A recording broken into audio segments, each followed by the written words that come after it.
नमस्कार, आप सुन रहे हैं एबीसी न्यूज और मैं हूं कानू सारदा। आज हम बात करेंगे टैरिफ की, वो मुद्दा जिस पर अमेरिका के राष्ट्रपति डोनाल्ड ट्रंप बार बार जोर दे रहे हैं। खासकर भारत को लेकर उनकी नीतियां क्या होंगी और क्या इससे टेस्ला को भारत में एंट्री देने की कोई डील शामिल हो सकती है। टैरिफ का सीधा मतलब है किसी देश से आयात किए गए सामान पर लगाए जाने वाला टैक्स। ये टैक्स उस कंपनी या व्यापारी पर लागू होता है जो उस देश से सामान मंगवा रहा होता है। उदाहरण के लिए, अगर अमेरिका से कोई कार भारत में आती है और उस पर 25% का टैरिफ लगाया गया है, तो कार की कीमत में 25% का इजाफा होगा। यानी जो कार अमेरिका में 10 लाख रुपए की है, वह भारत में 12.5 लाख रुपए की हो जाएगी। डोनाल्ड ट्रंप ने अपने पहले कार्यकाल में भी टैरिफ को एक हथियार की तरह इस्तेमाल करते रहे थे। 2023 में अमेरिका का व्यापार घटा चीन, मैक्सिको और कनाडा के साथ 670 अरब डॉलर तक पहुंच गया था और इसी वजह से ट्रंप ने इन देशों पर भारी टैरिफ लगाए। अब दूसरे कार्यकाल के लिए चुनाव लड़ते हुए वे फिर से टैरिफ को लेकर आक्रामक हो गए थे। भारत को लेकर ट्रंप की नाराजगी की एक वजह यह भी थी कि भारत कई अमेरिकी उत्पादों पर उच्च टैरिफ लगाता है।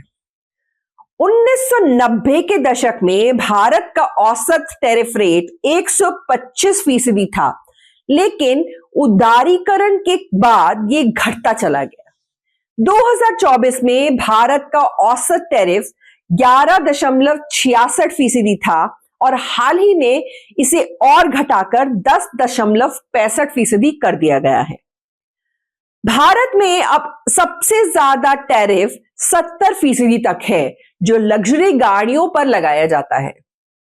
अगर ट्रंप भारत पर टैरिफ बढ़ाते हैं तो इससे भारतीय एक्सपोर्ट्स को घाटा होगा। अमेरिका भारत का सबसे बड़ा व्यापारिक साझेदार है और भारत के कुल निर्यात का ये 70% हिस्सा अमेरिका से ही जाता है। खासकर भारतीय कृषि उत्पादों, टेक्सटाइल और ऑटोमोबाइल सेक्टर पर इसका खूब असर पड़ सकता है।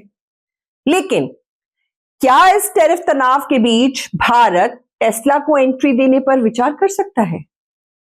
एलन मस्क की टेस्ला लंबे समय से भारत में एंट्री करना चाहती है, लेकिन समस्या ये है कि भारत में आयातित इलेक्ट्रिक गाड़ियों पर बहुत ज्यादा इंपोर्ट ड्यूटी लगती थी।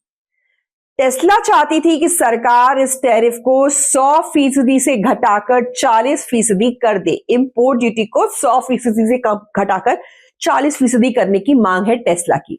लेकिन भारत सरकार ने साफ कर दिया कि जब तक टेस्ला भारत में मैन्युफैक्चरिंग यूनिट नहीं लगाती, तब तक कोई रियायत नहीं दी जाएगी।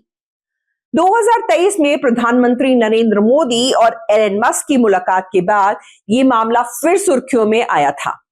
इसके बाद भारत सरकार ने अप्रैल 2024 में टैरिफ में कुछ राहत दी।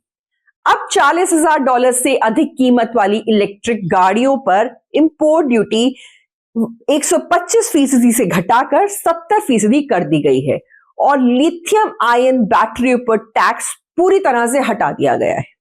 तो क्या इसका मतलब यह है कि टेस्ला अब भारत में एंट्री कर सकती है? यह संभव है, लेकिन इसके लिए कुछ और शर्तों को भी पूरा करना होगा। जैसे भारत सरकार चाहती है कि टेस्ला भारत में अपनी मैन्युफैक्चरिंग यूनिट स्थापित करे ताकि देश में रोजगार के अवसर बढ़ें और लोकल सप्लाई चेन मजबूत हो। डोनाल्ड ट्रंप ने हाल ही में रेसिप्रोकल टैरिफ यानी जैसे को तैसा नीति की घोषणा की है। इसका मतलब यह है कि जो देश अमेरिका प्रोडक्ट्स पर जितना टैरिफ लगाएगा, अमेरिका भी उस देश के सामान पर उतना ही टैरिफ लगाएगा। अगर अमेरिका ने भारत की एक्सपोर्ट प्रोडक्ट्स पर भारी टैरिफ लगाया, तो भारत के लिए अमेरिकी बाजार में अपने प्रोडक्ट्स बेचना महंगा हो जाएगा।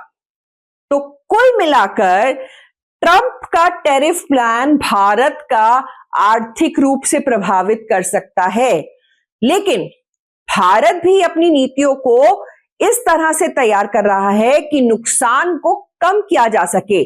अब देखना यह होगा कि आने वाले महीनों में भारत और अमेरिका के बीच ट्रेड रिलेशंस किस दिशा में जाते हैं और क्या टेस्ला की भारत में एंट्री इस टैरिफ ड्रामे के बीच फाइनल हो पाती है या नहीं।